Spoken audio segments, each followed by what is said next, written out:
18. I sprang at Slappy, raised both hands to claw at the jacket. He uttered a startled cry and collapsed to the snowy ground as I reached for him. Missed. I stumbled over him, lost my balance, fell to my knees. He grabbed one of my legs with both hands. He tightened his grip with surprising strength until my leg throbbed.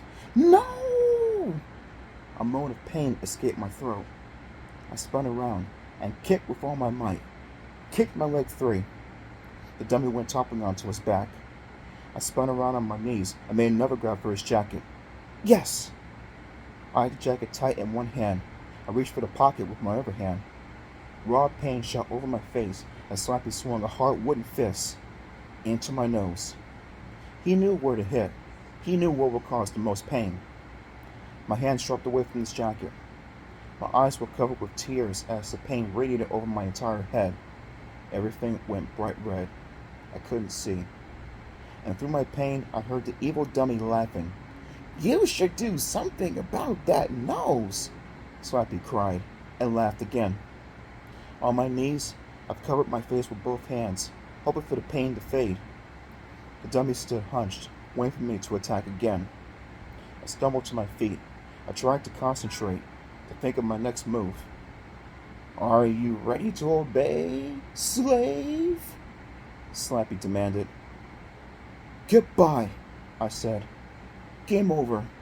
Have a nice night. I spun away from him and started to walk away.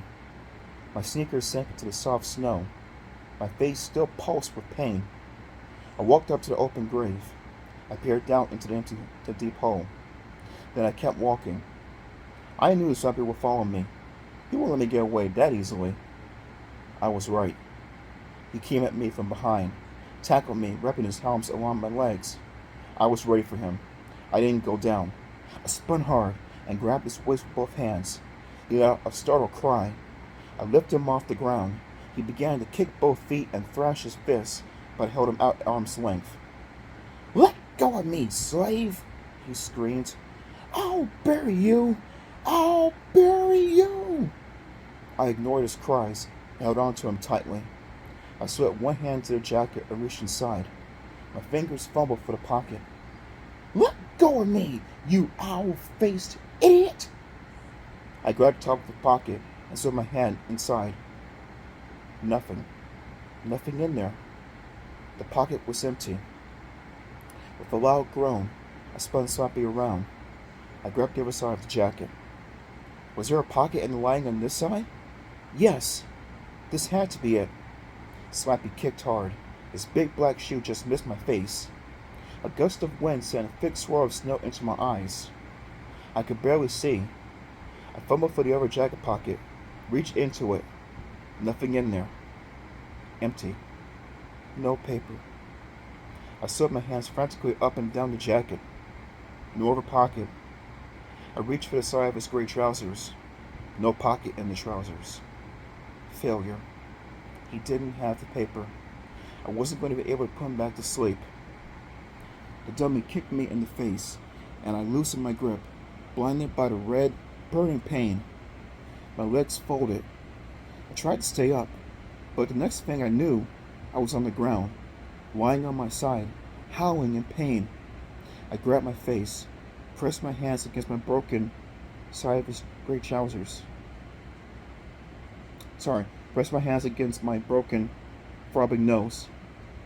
No one will ever put Slappy to sleep again, the dummy screeched.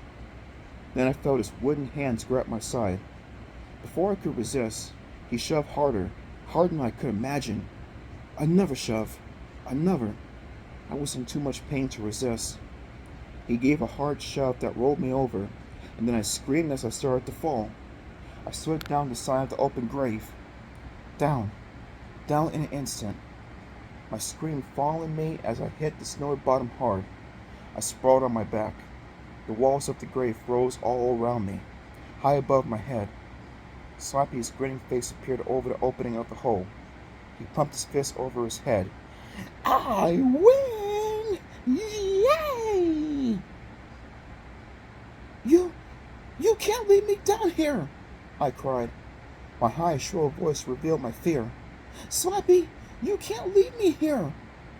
Don't bother to get up, he called down. I know my way out. Ta-ta!